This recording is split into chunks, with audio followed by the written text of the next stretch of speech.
রমজান মাসে যদি কোনো বান্দা একটি নফল ইবাদত করে, অন্য মাসে আল্লাহ তাআলা একটি ফরজ ইবাদতের সমতুল্য সওয়াব বান্দার আমলনামায় দান করে দেন। রমজান মাসে একটি ফরজ যদি কোনো বান্দা আদায় করে, অন্য মাসে ৭০টা ফরজের সওয়াব আল্লাহ পাক বান্দার আমলনামায় দান করে দেন। রমজানুল মুবারকের রোজা সম্পর্কে মহান আল্লাহ পাক বলেন, আস-সাওমু লি ওয়া আনা আজজি বিহি। বান্দা রোজা রাখে আমার জন্য, বান্দা রোজার বিনিময়টা আমি আল্লাহ তাআলা বান্দাকে নিজ হাতে প্রদান করব। প্রশ্ন হচ্ছে, আমরা নামাজও করি আল্লাহর জন্য, হজও করি আল্লাহর জন্য, যাকাতও দিই আল্লাহর জন্য, এমনকি যত প্রকারের ইবাদত বন্দেগী যা আছে সব আমরা করি কার জন্য? কিন্তু আল্লাহ তাআলা কোনো একটি জায়গার মধ্যে বললেন না আস-সালাতু লি, আজ-যাকাতু লি, আল হাজ্জু লি, হজ আমার জন্য, নামাজ আমার জন্য, যাকাত আমার জন্য, এভাবে না বলে শুধু রোজার ব্যাপারে কেন বললেন? এর কারণটা কি? এর কারণ হচ্ছে পৃথিবীতে রোজা ছাড়া যত ইবাদত আছে সব ইবাদতের মধ্যে লৌকিকতা করা সম্ভব, একমাত্র ইবাদত রোজা যার মধ্যে লৌকিকতার সুযোগ নাই। ঠিক কিনা বলেন? হজ এটা মানুষকে দেখানোর জন্য হতে পারে, কি পারে না? কথা বলতে পারে না? আমি এই মসজিদে আপনাদের মনে থাকার কথা, সম্ভবত 2015 কিংবা 16 সালে আমরা একটা কেরাত সম্মেলন করেছিলাম, মনে আছে আপনাদের? আন্তর্জাতিক মানের কারি সাহেবরা এখানে তিলাওয়াত করেছিলেন, শেখ আহমদ বিন ইউসুফ আল আজহারি হাফিজাহুল্লাহ সহ অনেক বরেণ্য কারীরা তিলাওয়াত করেছিলেন। ওই সময় আমার একটা কার্ড ছাপিয়েছিলাম এলাকার বিশিষ্ট ব্যক্তিদেরকে দাওয়াত দেওয়ার জন্য। সেই কার্ডে এই এলাকারই এক স্বনামধন্য ব্যক্তি, আমি নামটা এখন উচ্চারণ করব না, নামের শুরুতে আলহাজ লেখা হয়নি বলে ওই কার্ড নিয়ে আমার এই যে পাশে হুজরাখানা, এখানে এসে আমার কাছে অভিযোগ দায়ের করেছিলেন যে হুজুর, কতবার হজ করলে মানুষ আলহাজ হয়? আমি তখন বললাম যে এই ধরনের কোনো সূত্র তো আমার জানা নাই যে কতবার হজ করলে মানুষ আলহাজ হয়। তখন তিনি আমাকে বললেন যে আমি যতটুকু জেনেছি, একবার হজ করলে হয় হাজি, 3 বার হজ করলে হয় আলহাজ। আমি বললাম এই ধরনের কোনো সূত্র না কোরআনে আছে, না হাদিসে আছে, না ইস্তেলাহি পারিভাষিক অর্থে আছে, কিচ্ছু নাই। তো আচ্ছা, আপনার বক্তব্য পরিষ্কার করে বলেন যে আপনি কি বলতে চাচ্ছেন। তিনি বললেন, হুজুর দেখেন, এই যে আমার নাম, আমি 3 বার হজ করেছি, কিন্তু আমার নামের শুরুতে আলহাজটা লেখা হয় নাই, কার্ডে আমার নামের মধ্যে আলহাজ নাই। আমার কি মান সম্মানটা ঠিক থাকলো? কত বড় ইজ্জত আলী, বুঝতে পেরেছেন তো? এটা আমাদের জীবনের বাস্তব অভিজ্ঞতা যে লোকেরা নামের শুরুতে আলহাজ নাই কেন, এই জন্য আমাদের কাছে জবাবদিহিতা করতে এসেছেন। মনে রাখবেন, লোকেরা সবাই আল্লাহর জন্য হজ করে না, সবাই আল্লাহর জন্য উমরা করে না, সবাই গুনাহ মাপের জন্য আল্লাহর কাছে চোখের পানি ফেলে না।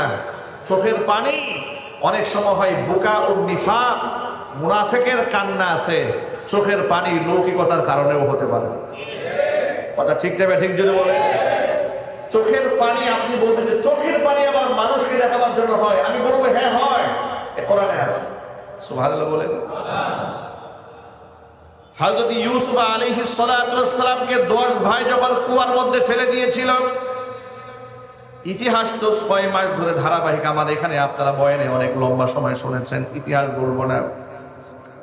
ষড়যন্ত্র করে 10 ভাই মিলে যখন তার ভাই ইউসুফ আলাইহিস সালাতু ওয়াস সালামকে কূপের মধ্যে ফেলে দিল, তখন সন্ধ্যাবেলা বাবার কাছে তারা আসলো, ভাইরা এসে কি বললো শোনেন। বাবার কাছে যখন চালাতরে চলে এলো, ওয়াজাউ আলা قال وجاءوا أباهم عشاء يبكون أبانا إنا ذهبنا نستبق وتركنا يوسف عند متاعنا فأكله الذئب وما أنت بمؤمن لنا ولو كنا صادقين। সন্ধ্যাবেলা 10 ভাই বাবার কাছে এসেছে, ওয়াজাউ আবাহুম ইশাআন ইয়াবকুন, কাঁদতে কাঁদতে বাবার কাছে আসছে, চোখের পানি ফেলতে ফেলতে আসছে। নাউজুবিল্লাহ বলেন। এই যে কান্না করলো ভাইরা, এটা আসল কান্না? কথা বলে জোরে বলতে হবে। এই যে ওয়াজাউ আবাহুম ইশাআ ইয়াবকুন, এরা বাবার কাছে আসে কাঁদতে কাঁদতে, কেঁদে কেঁদে এসে বলছে, বাবা ইন্না যাহাবনা নাস্তাবিক, আমরা একটু দৌড়ে অ্যাডভান্স করছিলাম, দৌড়দৌড়ি খেলা করছিলাম, এমন সময় আমরা অনেক দূর এগিয়ে গিয়েছিলাম, এমন সময় ইউসুফকে বাঘে খেয়ে ফেলেছে। আর আপনি তো আমাদের কথা বিশ্বাস করবেন না, আমরা যতই সত্যবাদী হই আপনি আমাদের কথা বিশ্বাস করবেন না। মানে এক্সট্রা একটা কথা বলে ফেলেছে যাতে করে বিশ্বাসযোগ্যতা পায়। এই যে চোখের পানি তারা ফেললো বাবার সামনে, এটা কি আসল পানি? আরো চিল্লায় বলেন, ধোকার পানি। ঠিক কিনা বলেন? ওয়াজাউ আবাহুম ইশাআ ইয়াবকুন, বাচ্চারা ছেলেরা কাঁদতে কাঁদতে বাবার সামনে আসছে, কেঁদে কেঁদে মিথ্যা কথা বলছে। আমাদের দেশেও বিচারকের সামনে দাঁড়িয়ে অনেক সাক্ষী চোখের পানি ছেড়ে মিথ্যা সাক্ষী দেয় 500 টাকা পাওয়ার জন্য, 5000 টাকা পাওয়ার জন্য। কথা ঠিক নেবে? ঠিক বলে। এই জন্য সব চোখের পানি দেখে আল্লাহওয়ালা ভাবার কোনো কারণ নাই যে বাহ বিরাট আল্লাহওয়ালা চোখের পানি ফেলতেছে। না, অনেক মুনাফিকের কান্না, সেটা হচ্ছে বোকা ও নিফাক। দুনিয়ার স্বার্থে এরা চোখের পানিও ফেলতে জানে, এই অভিনয়টা তারা করতে জানে। কথা বলতে হবে, ঠিক নেবে? ঠিক বলে। নবী করিম সাল্লাল্লাহু আলাইহি ওয়াসাল্লাম মাহে রমাদানুল মুবারকের নিয়ামত সম্পর্কে এত কথা বলেছেন, এত বর্ণনা দিয়েছেন, এত বেশি ফজিলতের কথা বলেছেন। রমজান পাওয়ার পরে এই নিয়ামতকে যদি কেউ হাতছাড়া করে, নবী করিম সাল্লাল্লাহু আলাইহি ওয়াসাল্লাম তার ধ্বংসের জন্য কবুল বলেছেন। এমনই নিয়ামতের মাস এই রমাদানুল মুবারক। আল্লাহর হাবিব সাল্লাল্লাহু আলাইহি ওয়াসাল্লাম বলেছেন, ইদা দাখালা রমাদান, রমজান যখনই শুরু হয়, ফুতিহাত আবওয়াবুর রাহমা, ফুতিহাত আবওয়াবুস সামা, রমজান শুরু হলো, আসমানের দরজাগুলো উন্মুক্ত হয়ে গেল, রহমতের দরজাগুলো উন্মুক্ত করে দেওয়া হলো। অগুল্লিকাত আবওয়াবু জাহান্নাম, জাহান্নামের দরজাগুলো বন্ধ করে দেওয়া হলো। ওয়াসুলসিলাতিশ শায়াতিন, শয়তানকে শৃঙ্খলে আবদ্ধ করে দেওয়া হলো। রমজান যখনই শুরু হয়, ইদা দাখালা রমাদান, ইউনাদি মুনাদিন, একজন ঘোষক আল্লাহর পক্ষ থেকে মানুষের মধ্যে এলান করে, ইয়া বাগিয়াল খাইরি আকবিল ওয়া ইয়া বাগিয়াশ শাররি আকসির। আল্লাহর পক্ষ থেকে ফেরেশতারা মানব গোষ্ঠীর উপরে এলান করে, ইয়া বাগিয়াল খাইরি আকবিল, হে কল্যাণের অন্বেষণকারীরা তোমরা এগিয়ে আসো। ওয়া ইয়া বাগিয়াশ শাররি আকসির, হে অকল্যাণ প্রত্যাশী মানুষগুলো, যারা গুনার প্রবঞ্চনায় নিজেকে লিপ্ত রাখো, যারা গুনাহ প্রত্যাশী মানুষ, আকসির, থেমে যাও। এটা গুনাহ করার মাস নয়, এটা ইবাদতের মাস। ফেরেশতারা ঘোষণা করতে থাকে। আবু হুরায়রা রাদিয়াল্লাহু তাআলা আনহু হাদিসের রাবী, বর্ণনাকারী সাহাবী হযরত আবু হুরায়রা বলেছেন, নবী করিম সাল্লাল্লাহু আলাইহি ওয়াসাল্লাম বলেন, কুল্লু আমালি ইবনি আদম ইউদাআফুল হাসানাতু বিআশরি আমসালিহা ইলা 700 দি'ফিন। قال الله تعالى إلا الصوم فإنه لي وأنا أجزي به وفي رواية وأنا أجزى به। বর্ণনাকারী সাহাবী হযরত আবু হুরায়রা রাদিয়াল্লাহু তাআলা আনহু বলেন, নবী করিম সাল্লাল্লাহু আলাইহি ওয়াসাল্লাম বলেছেন, রমজানের ইবাদতের মূল্য আল্লাহর কাছে এতটাই বেশি, কুল্লু আমালি বিনি আদম, প্রতিটি আদম সন্তানের আমল কি, ইউদাআফুল হাসানাতু বিআশরি আমসালিহা ইলা 700 দি'ফিন, আমলের সওয়াবগুলো আল্লাহ তাআলা 10 গুণ থেকে বৃদ্ধি করে করে 700 গুণ পর্যন্ত বৃদ্ধি করে দেন। যে কোনো আমল, আদনা থেকে আদনা, ছোট্ট থেকে ছোট্ট, ক্ষুদ্র থেকে অতি ক্ষুদ্র, ক্ষুদ্রাতি ক্ষুদ্র আমলগুলোকে আল্লাহ তাআলা এই মাসে, যার ইখলাস যত বেশি, যার মহব্বত যত বেশি, তার প্রাপ্তিও আল্লাহর কাছে তত বেশি। এর মানে হচ্ছে এই 30 পারা কোরআন রমজান মাসে নাজিল হলো, এর তেলাওয়াতের গুরুত্ব রমজানে অপরিসীম। প্রত্যেক রমজানে জিবরাইল আলাইহিস সালাতু ওয়াস সালামকে নবী করিম সাল্লাল্লাহু আলাইহি ওয়াসাল্লাম তার উপর নাজিলকৃত কোরআনের যতটুকু অংশ ছিল, প্রত্যেক রমজানে এটা জিবরাইলকে মুখস্থ করে শোনাতেন। জোরে বলেন আল্লাহু আকবার। দাওর করতেন, আবার জিবরাইল রাসূলকে শোনাতেন, নবী করিম সাল্লাল্লাহু আলাইহি ওয়াসাল্লাম জিবরাইলকে শোনাতেন। রমজানে কোরআন তেলাওয়াতের তো বিরাট আমল রয়েছে। যদি কোনো ব্যক্তি রমজানের বাহিরে এই কোরআন তেলাওয়াত একবার শেষ করে পুরো খতম, সে পাবে 10 গুণ সওয়াব। রমজানের বাহিরে, রমজানের ভিতরে যদি সে 1 খতম কোরআন পড়ে, আর সেই কোরআনের তেলাওয়াতের মোহাব্বত, ভালোবাসা, আন্তরিকতা, ইখলাস, সওয়াব প্রাপ্তির আশা যদি একেবারে অকুণ্ঠ থাকে, তাহলে 1 খতমের বিনিময়ে সে 10 খতম সওয়াব পাবে না, 700 খতম করলে যে সওয়াব হতো, বান্দার আমলনামা আল্লাহ সেই সওয়াব লিখে দেবেন। এই হচ্ছে রমজান মাসের স্পেশাল ফজিলত। এটা অফারের মাস। কিসের মাস যদি বলেন তো ভাই? এটাকে অফারের মাস হিসেবে গ্রহণ করতে হবে। দুনিয়াবি কোনো অফার দেওয়া হলে কোনো কোম্পানির পক্ষ থেকে লোকেরা ঝাঁপিয়ে পড়ে লুফে নেওয়ার জন্য। মেগা শপগুলোতে, মেগা মলগুলোতে সেখানে 10%, 20% যখন ছাড় দেওয়া হয়, ডিসকাউন্ট যখন লিখে দেওয়া হয় ডিসপ্লেতে, দেখবেন কাস্টমারের ভিড় পড়ে যায়, ঠিক না?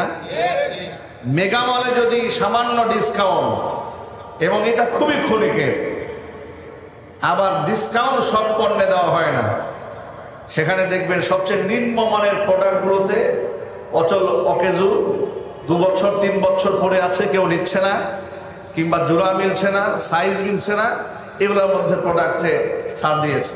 সেটা নেওয়ার জন্য লোকেরা হুমড়ি খেয়ে পড়েছে। আর রমজান মাস এটা আখিরাত প্রাপ্তির এমন এক মাস যে এই মাসে আল্লাহ তাআলা প্রতিনিয়ত বান্দাকে ক্ষমা করতে থাকেন। কত সংখ্যক বান্দাকে আল্লাহ ক্ষমা করেন এর হিসাব একমাত্র আল্লাহ পাকের কাছেই জানা আছে। কত সংখ্যক মানুষকে মাসে আল্লাহ তাআলা ক্ষমা করে দেন। এই মাসে কোনো বান্দা যদি 1টি টাকা দান করে আল্লাহর পথে, যদি মোহাব্বত বেশি থাকে, সে 700 গুণ সওয়াব পাবে। আর চিৎকার দিয়ে বলেন সুবহানাল্লাহ। এই মাসে দানের হাতকে সম্প্রসারণ করতে হবে। দানের ক্ষেত্রে কৃপণতা করা যাবে না। আল্লাহর হাবিব বলেন, সেটা যে কোনো আমল হোক, হোক সে নফল ইবাদত, কোরআন তিলাওয়াত, তাসবিহ তাহলিল, জিকির আজকার, দান, সাদাকা, মানুষের সহযোগিতা কিংবা ভালো পরামর্শ, যে আমল ইবাদত না করুক না কেন সওয়াব পাবে 700 গুণ। মাঝখান থেকে আল্লাহ রাব্বুল আমিন বলেন, ক্বালাল্লাহু তাআলা, তবে হ্যাঁ হুজুর বলেন, আল্লাহ তাআলা বলেছেন ইল্লা সাওম। রোজার বিষয়টা কিন্তু ভিন্ন। এটা আবার তোমরা গুলায় ফেলো না যে রোজা মনে হয় 1 রোজার বিনিময়ে 700 রোজার সওয়াব দেওয়া হবে, 700 গুণ দেওয়া হবে। বিষয়টি এমন নয়। পৃথিবীর সমস্ত ইবাদতের প্রাপ্তিগুলো, পরিমাণগুলো কি হবে, কোরআন সুন্নাহর মধ্যে পাওয়া যায়। যেমন হজের ব্যাপারে এসেছে, মান হাজ্জা লিল্লাহি ফালাম ইয়ারফুস ওয়া লাম ইয়াফসুক রাজাআ কায়াউমিন ওয়ালাদাতুহু উম্মুহু। কোন ব্যক্তি যদি একমাত্র আল্লাহর জন্য হজ করে, আর হজের মধ্যে কোনো প্রকার পাপাচারের মধ্যে সে নিয়োজিত না হয়, বাজে কোনো কথাবার্তা গালিগালাজ সে না করে, হজ প্রাপ্তির বিনিময়ে জান্নাতি এমনভাবে তার জন্য ওয়াজিব হয়ে যাবে। আর এমন অবস্থায় সে হজ থেকে ফিরে আসবে যেমন সদ্য তার মা জমিনে তাকে ভূমিষ্ঠ করেছে। সব একটা প্রাপ্তি, একটা ঘোষণা দেওয়া হলো। যেমন হাজ্জুম মাবরুর লাইসা লাহু জাযাউন ইল্লাল জান্নাহ, মাবরুর হজ প্রাপ্তি একমাত্র জান্নাত। এরকম কিছু কিছু ঘোষণা করা হলো। রোজার বিষয়টা কি? রোজার বিষয় এসেছে কাল আল্লাহ তাআলা, আল্লাহ বলেন, ইল্লা সোম, রোজার বিষয়ে প্রাপ্তিটাকে তোমরা আন্দাজ করতে যেও না। এটা অনুমান ভিত্তিক কিছু বিষয়, কোনো বিষয় নয়। কারণ ফাইন্নাহু লি ওয়া আনা আজজি বিহি, বান্দা রোজা রাখে একমাত্র আমি আল্লাহর জন্য। বান্দা যেহেতু আমার জন্য রোজা রাখে, এখানে লৌকিকতার কোনো সুযোগ থাকে না। ইয়াদাউ তাআমাহু ওয়া শাহাওয়াতাহু লিআজলি, সে স্ত্রী সহবাস ছেড়েছে আমার কারণে, পানাহার ছেড়েছে আমার কারণে। সুতরাং প্রাপ্তি বিনিময়টা আমি আল্লাহ নিজ হাতে প্রদান করব। সেটা কি প্রদান করব, এটা আমার কাছেই থাকলো। এটা আমি বান্দাকে কিয়ামতের দিন পোষায় দেব। চিৎকার দেবেন আল্লাহু আকবার। অফি রিওয়ায়াতিন ওয়া আনা উজযা বি, আরেকটি বর্ণনার মধ্যে এরকম পাওয়া যায় যে রোজার বিনিময় আমি আল্লাহ নিজে বান্দার জন্য হয়ে যাব। রোজা এটা বিরাট প্রাপ্তির ইবাদত, এটা আমাদের জন্য ফরজ করা হয়েছে। রোজা রাখা কি সুন্নত না ফরজ? মুসলমান আকেল বালেগ, হোক সে নারী কিংবা হোক সে পুরুষ, সুস্থ এবং মুকিম যদি হয়, তাহলে অবশ্যই নিয়তের সাথে সুবহে সাদেক থেকে শুরু করে সূর্যাস্ত পর্যন্ত পানাহার, স্ত্রী সহবাস থেকে বিরত থাকতে হবে। সাথে সাথে রোজা ভঙ্গকারী যতগুলো কাজ আছে সব কাজ থেকে বিরত থাকতে হবে, তাহলেই তার রোজা বলে গণ্য হবে। কিন্তু এই রমজানের রোজাকে শুধু না খেয়ে থাকাটা আমরা সাধারণত রোজা মনে করি। শিশুকাল থেকে আমরা দেখে এসেছি যে রমজান মাসে রোজা রাখে, এটা একটা রোজার একটা আনুষ্ঠানিকতা মুসলিম সমাজে দীর্ঘদিন ধরে চলে এসেছে। আলহামদুলিল্লাহ, সবাই বলুন আলহামদুলিল্লাহ। এটা একটা পজিটিভ সাইন, এটা ভালো দিক যে আমাদের সমাজের লোকেরা রোজাকে যথেষ্ট শ্রদ্ধা করে, সম্মান করে। ব্যতিক্রম তো কিছু লোকজন আছে, আল্লাহ পাক তাদেরকে হেদায়েত দান করুন। জোরে বলুন আমিন। রমজান মাস এসেছে, রোজার বিনিময়টা আল্লাহ পাক দেবেন নিজ হাতে।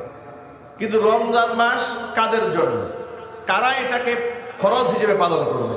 তাকে সুস্থ থাকতে হবে, তাকে মুকিম হতে হবে, তাকে মুসলমান হতে হবে, তাকে আকেল হতে হবে, তাকে বালেগ হতে হবে, তাহলেই তার উপর রমজানের রোজাটা ফরজ হবে। আমাদের ছেলেরা, আমাদের মেয়েরা, তারা যদি আকেল হয়, বালেগ হয়, উপযুক্ত হয়, প্রাপ্তবয়স্ক হয়, তাহলে তাদের উপরেও রমজানের রোজা সুন্নতটা ফরজ, নিঃসন্দেহে ফরজ। যদিও এই সমাজের অনেক বাবা এবং মায়েরা তাদের প্রাপ্তবয়স্ক ছেলে মেয়েদেরকে রোজা রাখতে অনেকে উদ্বুদ্ধ করেন না, কোনো কোনো ক্ষেত্রে নিষেধও করেন। কেন? এই কথা বলেন যে বাবা সারাদিন তোমার না খেয়ে থাকতে খুব কষ্ট হবে। মা, উঠতি বয়সের মেয়ে, যৌবন সুই সুই কিংবা যৌবনে পদার্পণ করেছে, বালেগা হয়ে গেছে, তার উপর রোজা রাখা নিঃসন্দেহে ফরজ। মায়ের আদর করে বলল যে না, রোজা রাখলে তোমার চেহারা নষ্ট হয়ে যাবে, স্বাস্থ্য খারাপ হয়ে যাবে, এ কথা বলে আদর সোহাগ দেখিয়ে সন্তানকে শেষ রাতে ডাকলো না। এরকম বিপদগামী বাবা মা কি এই সমাজে আছে না? নিঃসন্দেহে আছে। ওই সমস্ত গার্জিয়ানদের উদ্দেশ্যে আমাদের স্পষ্ট বার্তা হলো এই যে আমি আমার সন্তানকে, আপনি আপনার সন্তানকে, ছেলে মেয়েদেরকে যতটুকু না ভালোবাসেন কিংবা আমরা ভালোবাসি, আমার আপনার চেয়ে মহান রব তার বান্দা এবং বান্দিকে কোটি কোটি গুণ বেশি ভালোবাসেন। ঠিক কিনা জোরে বলে? এই যে আমাদের যে মহব্বত, আমাদের যে ভালোবাসা, আল্লাহ তাআলা তার ভালোবাসাকে 100 ভাগে ভাগ করেছে। কত ভাগে? মহব্বতকে আল্লাহ তাআলা 100 ভাগে ভাগ করলেন। 99 ভাগ মহব্বত আল্লাহ তাআলা শুধু নিজের মধ্যে রেখে দিয়ে দিলেন একমাত্র বান্দাকে মহব্বত করার জন্য। আর 1 ভাগ ভালোবাসা গোটা বিশ্ব পরিমণ্ডলের সকল কুল কায়নাতের সমস্ত মাখলুকাতের অন্তরে আল্লাহ পাক ছড়িয়ে দিলেন। 1 ভাগ মহব্বত গোটা পৃথিবীর সমস্ত প্রাণীকুল, সমস্ত মানুষকুল, সমস্ত পক্ষীকুল, সকলের অন্তরে আল্লাহ একদম ছড়িয়ে দিয়েছেন মাত্র 1 ভাগ ভালোবাসা। সেই 1 ভাগ ভালোবাসার 1টা ভাগই তো চতুর্দিকে ভাগ করে দেওয়া হয়েছে। কতটুকু সিটা ফোটা আমরা পেয়েছি। এই এতটুকু সিটা ফোটাতে মা ছেলের জন্য, ছেলে বাবার জন্য, বাবা ছেলের জন্য জীবন দিয়ে দিচ্ছে। সুবহানাল্লাহ বলেন। স্বামী স্ত্রীর জন্য, স্ত্রী স্বামীর জন্য, এমনকি পশু পাখিরা পর্যন্ত সন্তানের জন্য জীবন বিকীর্ণ, একদম বিষণ্ণ করে তুলেছে। আল্লাহু আকবার। এক ভাগ মহব্বতের যদি ঠেলাটা এই জায়গায় গিয়ে দাঁড়ায় যে আপনি আপনার বাচ্চাকে সে সাথে জাগতে দিচ্ছেন না, এক ভাগের 100 কোটি ভাগের এক ভাগ আপনি পেয়েছেন, আপনি এক ভাগ তো আর একা পান নাই, ঠিক কিনা বলেন? এমন তো না যে এক ভাগ আপনাকে একাই দেওয়া হয়েছে, ওটা সৃষ্টিকুলের মধ্যে সরিয়ে দেওয়া হয়েছে এক ভাগ, আর 99 ভাগ মহব্বত আল্লাহ নিজের মধ্যে রেখে দিয়েছেন বান্দাকে দেওয়ার জন্য। যখন আল্লাহ, তাহলে সে বান্দা বান্দিকে আল্লাহ কত ভালোবাসেন, সীমাহীন মহব্বত করেন। সীমাহীন মহব্বত করে আল্লাহ পাক তাকে হুকুম করেছেন, আকিল হয়েছ, বালেগ হয়েছ, মুসলমান হয়েছ, রমজান মাসে রোজা রাখো। কি ফায়দা হবে? কি আল্লাহ নবী সাল্লাল্লাহু আলাইহি ওয়াসাল্লাম বলেছেন, সুমু তাসিহু, রমজান মাসের রোজা তোমরা রাখো আর সুস্থতার নিয়ামত লাভ করো। জোরে বলেন সুবহানাল্লাহ। রমজানের রোজা রাখলে সে দুনিয়াবি ফায়দাও পাবে, সে সুস্থতার জিন্দগি পাবে। আপনারা হসপিটালগুলোতে তালাশ করে দেখেন, একটু কলেরা হসপিটালে যোগাযোগ করেন, রমজানে রোগীর সংখ্যা কম। সুবহানাল্লাহ বলবেন না? রমজানে কিসের সংখ্যা কম? রোগীর সংখ্যা রমজান মাসে কম। কারণ এটা রাসূলের হাদিস, সুমু তাসিহু, রোজা রাখো সুস্থতার নিয়ামত তোমরা গ্রহণ করো। সাহাবায়ে কেরাম রাদিয়াল্লাহু তাআলা আনহুম আজমাইন রমজানকে উদযাপন করতেন একটু ভিন্ন আঙ্গিকে। কোন কোন বর্ণনার মধ্যে এসেছে ওমরে ফারুক রাদিয়াল্লাহু তাআলা আনহু 2 জন ব্যক্তিকে রমজানে তারাবির নামাজের ইমামতির দায়িত্ব দিতেন। একজন হচ্ছে উবাই ইবনে কাব রাদিয়াল্লাহু তাআলা আনহু, আরেকজন হচ্ছে তামিম আদ-দারি রাদিয়াল্লাহু তাআলা আনহু। এই 2 জনকে তারাবির নামাজের ইমামতির দায়িত্ব দিতেন। আর এই 2 জনে এক এক রাকাতে কম করে হলেও 100 আয়াত করে তেলাওয়াত করতেন। আরো আস্তে সুবহানাল্লাহ বলেন। আমি হতবাক হয়ে যাই, তাদের যুগে ফ্যান ছিল না, বৈদ্যুতিক লাইট ছিল না, মরু প্রান্ত, মরু অঞ্চল, মরু দেশ, একেবারে গরমে, তাপে, উষ্ণতায় অন্তত ত্রাহি ত্রাহি করত এক ফোঁটা পানির জন্য।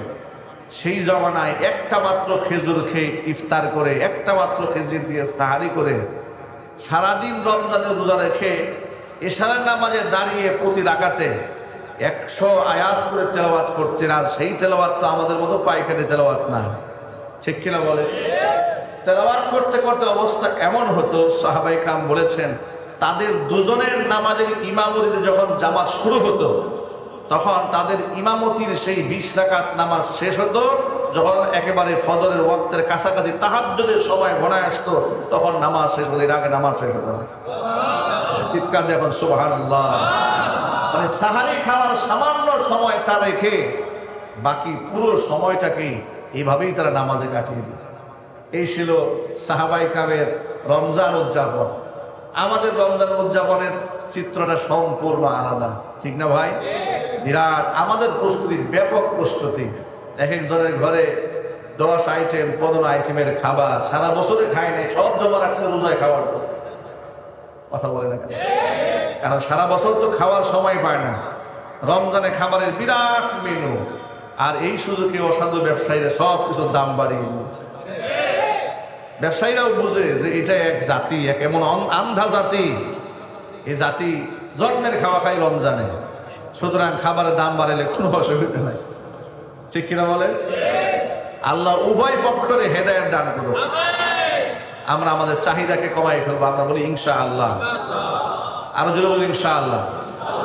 মানুষ, আঞ্চলিক একটা কথা আছে যে অভ্যাসে দাস। শরীরকে আপনি যেভাবে গড়বেন, শরীর ঠিক সেভাবেই গড়বে। আমার মনে আছে আমি ঢাকাতে ছাত্র জীবনে 2001 সালে হাজারীবাগ আনোয়ারুল বটতলা মাদ্রাসাতে প্রথম বর্ষে হিফজ শেষ করে ভর্তি হওয়ার জন্য যাচ্ছে। হাজারীবাগ ট্যানারি মোড় যখন পার হচ্ছি, ট্যানারি মোড়ের ট্যানারির যে দুর্গন্ধ, এটা নাকে আসা মাত্র অবস্থা এত বেগতিক হলো যে আমার চোখ থেকে পানি ঝরা শুরু হলো। মনে হচ্ছে চোখ দিয়ে রক্ত বের হয়ে যাবে। বমি এমনভাবে হওয়া শুরু হলো যে কোনোভাবে আমি থামাতে পারতেছি না। একদিক থেকে বমি হচ্ছে, একদিক থেকে চোখ থেকে পানি ঝরতেছে।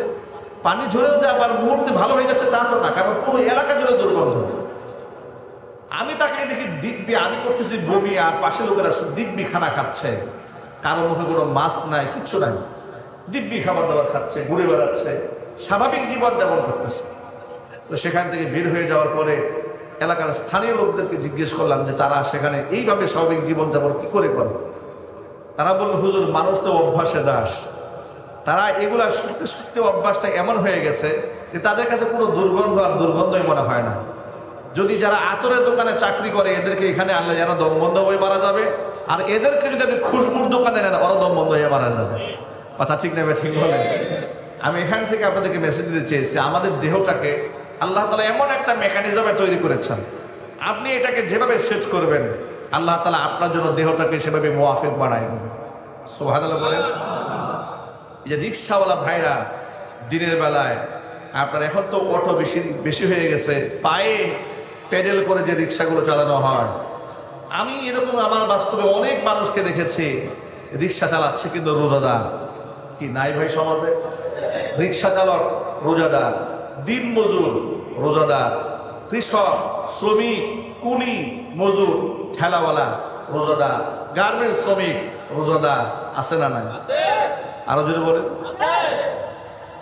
হজের সফরে আল্লাহ তাআলা যখন নিয়েছিলেন, আমরা হজের সফরে, তখন আমার বয়স আরো কম ছিল, 2013 সালের কথা। আর অনেক লম্বা সময়, 11 বছর পার, 14, আপনার কত বছর হয়ে গেল? প্রায় 12 বছর পার হয়ে গেল।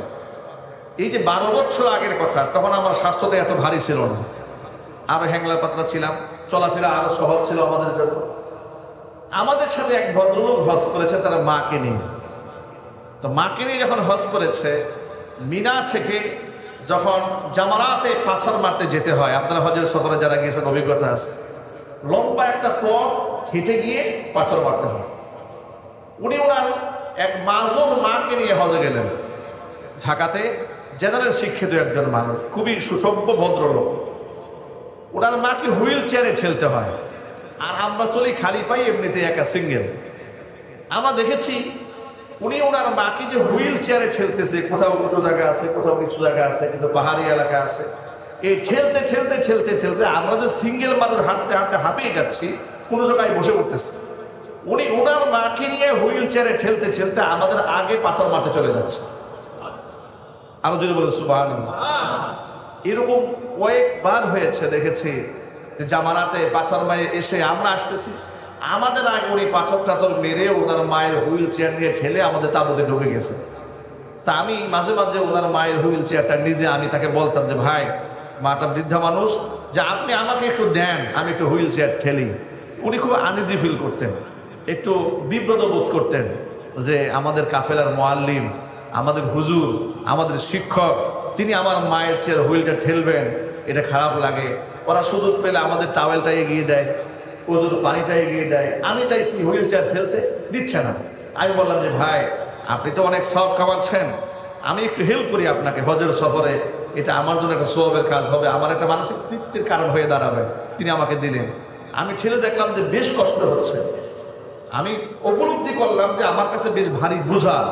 আর মনে মনে ভাবতেছি, এই ভদ্রলোক এত লম্বা সময় এই সফরে সে সাই করছে হুইল চেয়ার ঠেলে, তাফ করছে হুইল চেয়ার ঠেলে।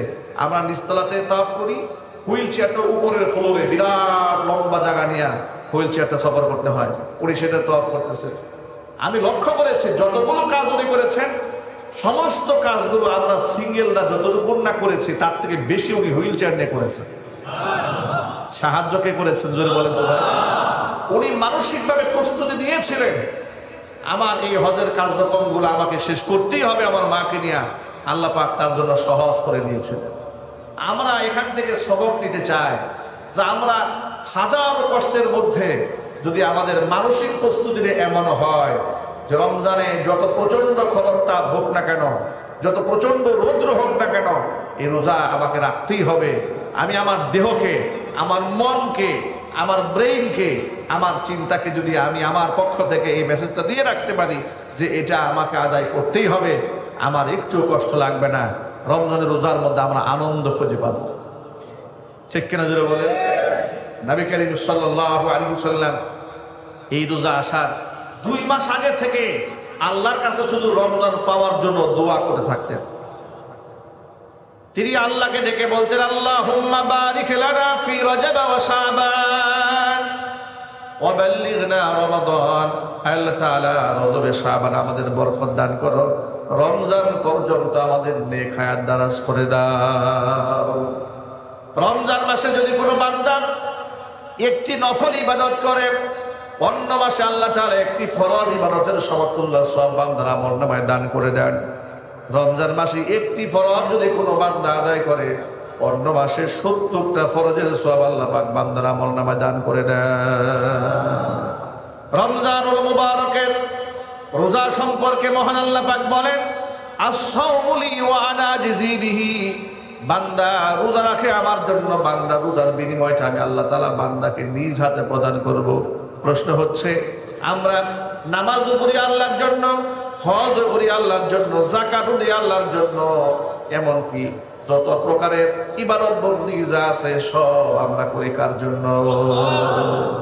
কিন্তু আল্লাহ তাআলা কোনো একটি জায়গার মধ্যে বললেন না আস-সালাতু লি, আজ-যাকাতু লি, আল হাজ্জু লি, হজ আমার জন্য, নামাজ আমার জন্য, যাকাত আমার জন্য, এভাবে না বলে শুধু রোজার ব্যাপারে কেন বললেন? এর কারণটা কি? এর কারণ হচ্ছে পৃথিবীতে রোজা ছাড়া যত ইবাদত আছে সব ইবাদতের মধ্যে লৌকিকতা করা সম্ভব, একমাত্র ইবাদত রোজা যার মধ্যে লৌকিকতার সুযোগ নাই। ঠিক কিনা বলেন? হজ এটা মানুষকে দেখানোর জন্য হতে পারে, কি পারে না?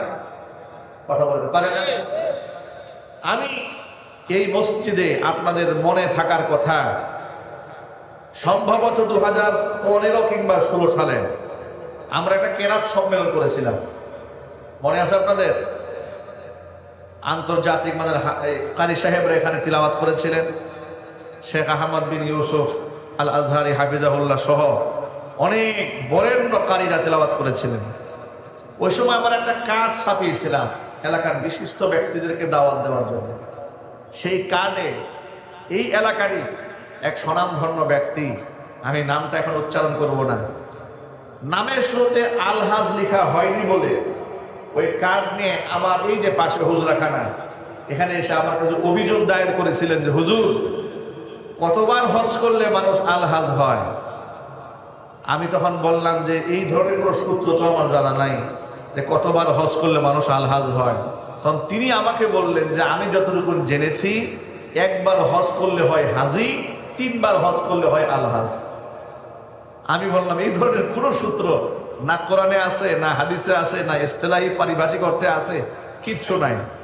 তো আচ্ছা, আপনার বক্তব্য পরিষ্কার করে বলেন যে আপনি কি বলতে চাচ্ছেন। তিনি বললেন, হুজুর দেখেন এই যে আমার নাম, আমি 3 বার হজ করেছি, কিন্তু আমার নামের শুরুতে আলহাজটা লেখা হয় নাই, কানে আমার নামের মধ্যে আলহাজ নাই, আমার কি মান সম্মানটা ঠিক থাকলো? কত বড় ইজ্জত আলী, বুঝতে পেরেছেন তো? এটা আমাদের জীবনের বাস্তব অভিজ্ঞতা যে লোকেরা নামের শুরুতে আলহাজ নাই কেন, এই জন্য আমাদের কাছে জবাবদিহিতা করতে এসেছেন। মনে রাখবেন, লোকেরা সবাই আল্লাহর জন্য হজ করে না, সবাই আল্লাহর জন্য উমরা করে না, সবাই গুনাহ মাপের জন্য আল্লাহর কাছে চোখের পানি ফেলে না। চোখের পানি অনেক সময় হয় বুকা ও নিফাক, মুনাফিকের কান্না আছে, চোখের পানি লৌকিকতার কারণেও হতে পারে। কথা ঠিক যাবে, ঠিক যদি বলে চোখের পানি, আপনি বলবেন যে চোখের পানি আবার মানুষকে দেখাবার জন্য হয়, আমি বলবো হ্যাঁ হয়, কোরআনে আছে। সুবহানাল্লাহ বলেন। হযরত ইউসুফ আলাইহিস সালাতু ওয়াস সালামকে 10 ভাই যখন কুয়ার মধ্যে ফেলে দিয়েছিল, ইতিহাস তো 6 মাস ধরে ধারাবাহিক, আমার এখানে আপনারা বয়ানে অনেক লম্বা সময় শুনেছেন, ইতিহাস বলবো না। ষড়যন্ত্র করে 10 ভাই মিলে যখন তার ভাই ইউসুফ আলাইহিস সালাতু ওয়াস সালামকে কূপের মধ্যে ফেলে দিল, তখন সন্ধ্যাবেলা বাবার কাছে তারা আসলো। ভাইরা এসে কি বললো শোনেন। বাবার কাছে যখন চালাতরে চলে এলো, ওয়াজাউ আলা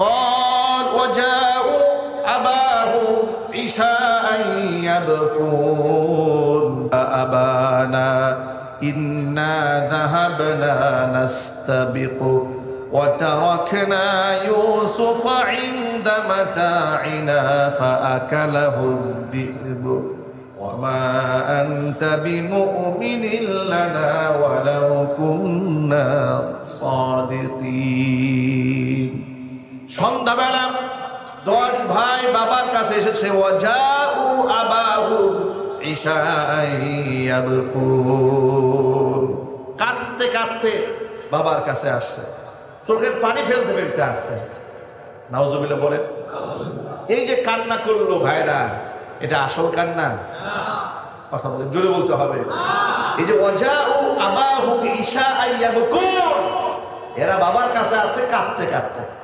কেঁদে কেঁদে এসে বলছে বাবা ইন্না যাহাবনা নাস্তাবিক আমরা একটু দৌড়ে অ্যাডভান্স করছিলাম দৌড়দৌড়ি খেলা করছিলাম এমন সময় আমরা অনেক দূর এগিয়ে গিয়েছিলাম এমন সময় ইউসুফকে বাঘে খেয়ে ফেলেছে আর আপনি তো আমাদের কথা বিশ্বাস করবেন না আমরা যতই সত্যবাদী হই আপনি আমাদের কথা বিশ্বাস করবেন না মানে এক্সট্রা একটা কথা বলে ফেলেছে যাতে করে বিশ্বাসযোগ্যতা পায় এই যে চোখের পানি তারা ফেললো বাবার সামনে এটা কি আসল পানি আরো চিল্লায় বলেন ধোকার পানি ঠিক কিনা বলেন ওয়াজাউ আবাহুম ইশাআন ইয়াবকুন বাচ্চারা ছেলেরা কাঁদতে কাঁদতে বাবার সামনে আসছে কেঁদে কেঁদে মিথ্যা কথা বলছে আমাদের দেশেও বিচারকের সামনে দাঁড়িয়ে অনেক সাক্ষী চোখের পানি ছেড়ে মিথ্যা সাক্ষী দেয় 500 টাকা পাওয়ার জন্য 5000 টাকা পাওয়ার জন্য কথা ঠিক না ঠিক বলে এই জন্য সব চোখের পানি দেখে আল্লাহ ওয়ালা ভাবার কোনো কারণ নাই যে বাহ বিরাট আল্লাহ চোখের পানি ফেলতেছে না অনেক মুনাফিকের কান্না সেটা হচ্ছে বোকা ও নিফাক দুনিয়ার স্বার্থে এরা চোখের পানিও ফেলতে জানে এই অভিনয়টা তারা করতে জানে কথা বলতে হবে ঠিক না ঠিক বলে সুতরাং ভাইরা আমার লোকেরা নামাজ পড়তে পারে মানুষকে দেখাবার জন্য হজও করতে পারে মানুষকে দেখাবার জন্য দানও করতে পারে মানুষকে দেখাবার জন্য গাজীপুরের পার্শ্ববর্তী এলাকা গাজীপুর জেলার কালীগঞ্জ উপজেলাতে একটা মাহফিল করেছিলাম আজ থেকে 7-8 বছর আগে আখেরি মোনাজাত যখন শেষ হলো মাহফিলে কর্তৃপক্ষ একজন আমার পাশে স্টেজে দাঁড়িয়ে বলে হুজুর আমাদের একটা ভুল হয়ে গেছে কি বলে গেছে যে মোনাজাত দেওয়ার আগে আমাদের একটা সিস্টেম ছিল এলাকাতে যে এই মাহফিলে যে ব্যক্তি যত টাকা দান করেছে সেটা আদনা থেকে আদনা হোক এমনকি যদি 100 টাকাও কেউ দান করে থাকে মাইকে তার নামটা ঘোষণা করতে হয় আমি বললাম যদি মাইকে তার নাম ঘোষণা না করা হয় তাহলে কি হবেটা কি তারা বললেন তাহলে পরের দিন সকালবেলা এলাকাবাসী আমাদের কাছ থেকে টাকা ফেরত নিয়ে যাবে এটা আমার সাথে ঘটে যাওয়া একটা বিরাট অভিজ্ঞতা আমার জীবনের এটা আমি সারা জীবন মনে রাখবো এটা কি ভোলার কথা চিৎকার দিয়ে বলেন ভুলে যাওয়ার কথা এটা জীবনে কত দান দেখেছি এরকম দান 100 টাকা দিয়ে মাইকে নাম শুনতে হবে তা না হলে কর্তৃপক্ষের কাছ থেকে টাকা ফেরত নেবে মিয়া আমার নাম মাইকে আসলো না কেন আমরা অনেক সময় দেখি 20 টাকা দিয়ে বারবার বলে হুজুর নামটা একটু বলেন আমাদের মানে নামটা চাচ্ছে মাইকে অ্যানাউন্স হয়ে যায় এই জন্য অনেক সময় জিহরি দান প্রকাশ্য দান এটা এর মধ্যে লৌকিকতার সম্ভাবনা থাকে এই জন্য দান যত গোপনে নেবেন আল্লাহর কাছে সেটা তত প্রিয় ঠিক কিনা বলেন কোন কোন ক্ষেত্রে প্রকাশ্য দেওয়ার সব আছে সেটা কোনটা আপনি মনে মনে ভাবলেন আমি যদি এখন গোপনে দেই অনেকেই নিরুৎসাহিত হচ্ছে আমি প্রকাশ্যে দিলে আমাকে দেখে আরো 10 জন উদ্বুদ্ধ হবে নিয়ত যদি এটা থাকে আপনার তাকওয়ার লেভেল যদি এই জায়গায় থাকে যে আপনার লৌকিকতা হওয়ার ভয় নাই সন্দেহ নাই দিলের খবর কে জানেন একটু যদি বলতে হবে দিলের খবর কে জানেন এটা আপনি জানেন আর আপনারা আল্লাহ জানেন যদি আপনার মনের মধ্যে এতটুকু ধাক্কা আসে যাতে প্রকাশ্য দিলে সব মানুষ দেখতেছে এলাকাবাসী বলবে হুজুর তো বিরাট দানবীর বিরাট দানশীল এই মনোভাব যদি মনের মনে থাকে তাহলে দান যা করছেন ওখানে শেষ এটার কোনো ফায়দা নেই বরং কোনো কোনো ক্ষেত্রে একটু সতর্ক হতে হবে আল্লাহর হাবিব সাল্লাল্লাহু আলাইহি ওয়াসাল্লাম বলেছেন মান তাসাদ্দাকা ইউরাইন নাস ফাকাদ আশরাক যে ব্যক্তি মানুষকে দেখাবার জন্য দান করে সেই ব্যক্তি আল্লাহর সাথে শরীক স্থাপন করে। নাউজুবিল্লাহ বলেন। ওয়ামান সাল্লা ইউরাইন নাস ফাকাদ আশরাকা, যেই ব্যক্তি মানুষকে দেখাবার জন্য নামাজ পড়ে সেই ব্যক্তি আল্লাহর ইবাদত করে না, বরং আল্লাহর সাথে শিরিক করে। সুতরাং নামাজ মানুষকে দেখাবার জন্য হতে পারে, পারে কিনা জোরে বলেন, আরো জোরে বলেন। হজ মানুষের জন্য হতে পারে, লোকেরা আমাকে আলহাজ বলবে, হাজি সাহেব বলে ডাক দিবে, বাড়ির সামনে হাজি বাড়ি সাইনবোর্ড লাগবে, ইত্যাদি হতে পারে, আছে না নাই? আরো জোরে বলেন।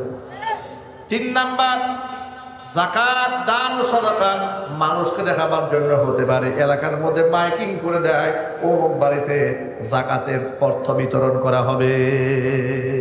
ভণ্ডামির একটা সীমা থাকা উচিত। কথা বলেন, আপনি যাকাত দেবেন, কি মাইকিং করা খুব দরকার? চিৎকার দিয়ে বলেন। সাইনবোর্ড লাগাই দেওয়া খুব দরকার। আপনি কত টাকার যাকাত দেবেন? কয় হাজার কোটি টাকা দেবেন? আপনি কত হাজার কোটি টাকা দেবেন? গোপনে আপনি 1 রাত দিলেও আপনি গোষ্ঠী সহ দিতে পারবেন। কথা বলেন। আপনার বাড়ি সহ বিক্রি করে দেবেন, কেউ জানবে না। তো মাইকিং কেন করলেন? এলাকাবাসীকে দেখাচ্ছেন যে আমি বিরাট দানশীল, আমি যাকাত দিই প্রতি বছর, এগুলো দেখাচ্ছেন। আবার সিরিয়াল ধরাচ্ছেন, যে সিরিয়াল ধরে কাপড় দিয়ে শাড়ি দিচ্ছি। এই সব ভণ্ডামি বাদ দিতে হবে। কথা বলতে হবে, ঠিক কিনা বলেন? সব ভণ্ডামি। বিভিন্ন দোকানের মধ্যে লেখা থাকে এখানে যাকাতের শাড়ি পাওয়া যায়, যাকাতের লুঙ্গি পাওয়া যায়। যে দোকানে লেখা থাকবে কিচ্ছু কিনবেন না ভণ্ডের কাছ থেকে। এই অসাধু ব্যবসায়ী। কিসের যাকাতের শাড়ি, কিসের যাকাতের লুঙ্গি? ইসলামের এই ভাগাভাগি পেয়েছেন কোথায় আপনি? যাকাতের শাড়ি লুঙ্গি। আমি চৌরাস্তাতে গিয়েছি গ্রামের মানুষের জন্য কিছু কাপড় টাপড় কেনার জন্য 2 বছর আগে। চৌরাস্তার এক বড় ব্যবসায়ী আমাকে বলে, হুজুর আপনি গ্রামে যাকাত টাকাত দেন না? বলে দেই তো। হুজুর আমার কাছে কিন্তু কম দামে যাকাতের ভালো কাপড় আছে। আমি বললাম, মিয়া কম দামে যাকাতের ভালো কাপড় আছে মানে দাম কত? আমি তার ভিউটা নিচ্ছি, সে আমাকে আসলে কি রিভিউ দিচ্ছে এখান থেকে। তিনি বললেন, হুজুর 300 টাকা দামের শাড়ি, কয় হাজার লাগবে বলেন, আমি দিয়ে দিব আপনার। আমি খুব অবাক হয়ে গেলাম, যেখানে 700-800 টাকার শাড়ি হলে একটা মানসম্মত কাপড় হয়, পরা যায়। 300 টাকা দিলে ভালো গামছাও পাওয়া যায় না। কথা বলেন। একটা ভালো গামছা কিনতে 400 টাকা লাগে, তো 300 টাকা দিয়ে আমাকে শাড়ি দিয়ে দিবি 12 হাতের কাপড়। তো সে তার মধ্যে কি সুতা থাকবে না রং থাকবে? থাকবে না। কথা বলেন আপনারা, কি থাকবে বলেন? একটা সাইনবোর্ড থাকবে, হুজুর একটা শাড়ি দিচ্ছে। ঠিক কিনা বলেন? এই ভণ্ডামি ছাড়া তার কিছু না। আমি তাকে বললাম যে না ভাই, আমি এগুলো কিনি না, এক কাজ করেন, আমাকে আপনি যে 900 টাকা দামের শাড়ি যেগুলো আছে শাহি প্রিন্টের, এগুলো দেন আমাকে। বলে এগুলো দিয়ে আপনি কি করবেন? আমি বলছি এগুলো আমি গ্রামের গরিবদেরকে দেব। তুই আমার থেকে হতবাক হয়ে তাকিয়ে বলেন, হুজুর আপনারে আমি একটা লোক দেখলাম যে গ্রামের লোকদের জন্য আপনি 900 টাকা দামের শাড়ি কিনেন। এই চৌরাস্তার 4-5টা বাড়ির মালিক, সে আমার কাছ থেকে গতকালকে 300 টাকা দামের শাড়ি নিয়ে গেছে 1000। আমাকে বলতে যে আমার কাছ থেকে সে 1000 শাড়ি রেখে 300 টাকা দিয়ে, আর আপনি শাড়ি কিনে 900 টাকা দিয়া আমি কয়জনকে দেবেন? আমি বললাম যে না, আমার অনেক লোক নাই, আমার কিছু লোকজন আছে, তারা সব আমার কাছে আত্মীয়স্বজনদেরকে দেবো। আমি বুঝাবার জন্য বলি, মানুষ মানুষকে দেখাবার জন্য এই কাজগুলো করে বেড়াচ্ছে। কথা ঠিক না ঠিক বলে? এই পথে হাত দেবেন না। আপনি রমজান মাসে এই যে যাই দিলেন, 10 টাকা 5 টাকা 20 টাকা 100 টাকা যা দিলেন, যদি মনের মধ্যে এটাই থাকে লোকেরা আমাকে দেখলো, শেষ। আপনি আল্লাহর কাছ থেকে সওয়াব পাবেন তো দূরের কথা, আপনি আল্লাহর সাথে শরীক স্থাপন করলেন। আল্লাহ যেন আমাদের হেদায়েত দান করে, জোরে করে আমিন। এবার আপনারা বলেন, দান করবো কার জন্য? হজ করবো কার জন্য? যাকাত দেবো কার জন্য? যতটা লুকিয়ে পারি ততটা লুকিয়ে দেব, প্রকাশ্যে দেব না। আত্মীয় স্বজনকে মানুষের সামনে টাকা দেব না।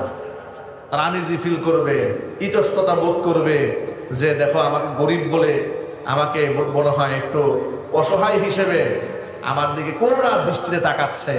তার মনের মধ্যে যেন এটা না আসে।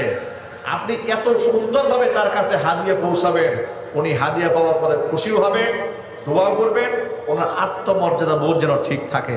বলেন ইনশাআল্লাহ। ইনশাআল্লাহ বলেন। তাহলে দেখেন, নামাজ আল্লাহর জন্য হতে পারে, আবার মানুষকে দেখাবার জন্য হতে পারে, পারে কিনা? নামাজের উদাহরণটা দিই। নামাজের উদাহরণ হচ্ছে সারা বছর নামাজ পড়ে, সারা বছর নামাজ নাই, ফরজ নাই, সুন্নত নাই, ওয়াজিব নাই। নির্বাচন আসছে, চেয়ারম্যানের ইলেকশন কিংবা মেম্বার ইলেকশন কিংবা মন্ত্রী এমপি ইলেকশন শুরু হয়ে গেছে এলাকায়। দেখবেন সব প্রার্থীরা মাথায় টুপি টাপি দিয়ে একদম সাদা ধবধবা ইন্ডিয়ান ধুতি কাপড় দিয়ে পাঞ্জাবি পরে একদম সামনে মেম্বারে এসে আসসালামু আলাইকুম মুসল্লি ভাইরা, আছে না নাই? একটু জুড়ে বলেন আপনার আছে না? এখন আপনি বলেন ওর যে নামাজ, ওর যে মাথার বর্তমানে টুপি, এটা আল্লাহর জন্য, আল্লাহ রসুলের জন্য, না মানুষকে ধোকা দিয়ে বোকা বানাবার জন্য? মানুষের ধর্মীয় স্বীকৃতি নিয়ে কিছু মার্কার মধ্যে ভোট পাওয়ার জন্য এই ভণ্ডামি করেছে। কথা ঠিক নেবে? ঠিক বলে? তাহলে নামাজ এরা আল্লাহর জন্য করে না, মানুষকে দেখাবার জন্য। এখানেও দুনিয়াবি স্বার্থ আছে। মানুষকে দেখাবার জন্য নামাজ হতে পারে, মানুষকে দেখাবার জন্য দানও হতে পারে, মানুষকে দেখাবার জন্য হজ হতে পারে, কিন্তু মানুষকে দেখাবার জন্য রোজা হতে পারে না। রোজা মানুষকে দেখানোর কি কোনো সুযোগ আছে নাকি ভাই? কোনো ব্যক্তি যদি ঘরের দরজা বন্ধ করে তৃপ্তি সহকারে খাবার রেখে মানুষের সামনে চলে আসে, লোকে তাকে রোজাদারই মনে করবে, ঠিক কিনা বলে? যদি কেউ গোসল করতে গিয়ে পানি পাহা করে পৃথিবীর কেউ দেখবে না, কিন্তু আল্লাহর কসম করে বলা যায় দুনিয়ার কোন রোজাদার এই কাজটি করে না। তিনি তো করেনই না। যদি অনাকাঙ্ক্ষিত ভাবে কোনো ঘটনা ঘটে যায়, এমন ভাবে লজ্জিত হন, হুজুরের কাছে দৌড়াতে থাকেন, হুজুর আমি তো কাজ একটা করে ফেলছি, আমার রোজাটা হবে কিনা বলেন তো? যেমন ছেলে বাদাম খাচ্ছে, বাবা পাশে বসে আছে, গল্পের ছলে ছেলের কাছ থেকে নিয়ে দুটা বাদাম খেয়ে ফেলছে, উনি যে রোজা রেখেছে এটা ওনার মনেই নাই। এরকম হয় না অনেক সময়? কিংবা রমজান মাসে রোজা সম্পর্কে মনে নাই, দুপুরবেলা ঘরে বসে ইচ্ছা মতো খানা টানা খেয়ে ফেলছে, লাঞ্চ করা শেষ, পেট ভরে খেয়েছে। খাওয়ার পরে এরপরে তার হঠাৎ করে বউ ডাকছে, যে তুমি কি করতেছো? ইতিমধ্যে খাবার টাবার মোটামুটি খাওয়া শেষ হয়ে গেছে। এখন উনি খুব লজ্জা বোধ করলেন, রোজার মাসে কাজটা করলাম। তখন উনি দৌড়ে হুজুর কাছে আসলেন, হুজুর আমি তো ভুলে, মনে ছিল না আমি যে রোজা, খানা খেয়ে ফেলেছি, আমার রোজাটা কি হবে? নবী করিম সাল্লাল্লাহু আলাইহি ওয়াসাল্লাম বলেছেন, মনে নাই ভুলে পেট পূর্তি করেও যদি খানা খায় তার রোজা ভাঙবে না, পরিপূর্ণ রোজা সওয়াব আল্লাহ পাক বান্দার আমলনামায় দান করবেন। আল্লাহ রাসূল বলেন আল্লাহ পাক তার বান্দাকে খাইয়েছে। সুবহানাল্লাহ। কে খাইয়েছে? আল্লাহ তার বান্দাকে খাইয়ে দিয়েছেন। এখানে তো আমাদের কিছু করার নাই। তার রোজা হয়ে যাবে, রোজার সওয়াব হয়ে যাবে। ভুলে ওযু করতে গিয়ে আপনার একটা হচ্ছে ভুলে হয়ে যাওয়া, আর একটা হচ্ছে মনে না থাকা, দুই জিনিস। ভালো করে শোনেন। ওযু করতে গেছেন, আপনি জানেন আপনি রোজাদার, হঠাৎ করে মুখে পানি ঢুকে গেছে, আপনি জানতেন আপনি রোজাদার, কিন্তু অসতর্কতার কারণে পানি ঢুকে গেল, সেটা এক জিনিস। আর মনে নাই পানি খেয়েছেন, সেটা আরেক জিনিস। যদি মনে নাই পানি খেয়েছেন, রোজা ভাঙবে না, রোজা কাজাও করতে হবে না। কিন্তু অনাকাঙ্ক্ষিতভাবে অসতর্কতার কারণে পানি ঢুকে গেছে, তাহলে আপনার রোজাটা ভেঙে যাবে। ভেঙে যাওয়ার অর্থ এই না যে তাহলে ভেঙেই যেহেতু গেছে বাকি সময়টা একটু ভাত টাত খাইয়া একটু হৃষ্টপুষ্ট হয়ে যায়, তার কোনো সুযোগ নেই। আপনাকে না খায় থাকতে হবে, ইফতার পর্যন্ত ইফতার করবেন। কিন্তু এই রোজাটা শুধুমাত্র রমজানের পরে আপনি একটা রোজা কাজা করবেন, কাফারা দিতে হবে না। রোজা রেখে বিনা কারণে শারঈ ওযর ছাড়া যদি আপনি ইচ্ছাকৃতভাবে রোজাকে ভেঙে ফেলেন, তাহলে কাজা কাফারা সহ 61টা রোজা রাখতে হবে। কতগুলো? 61।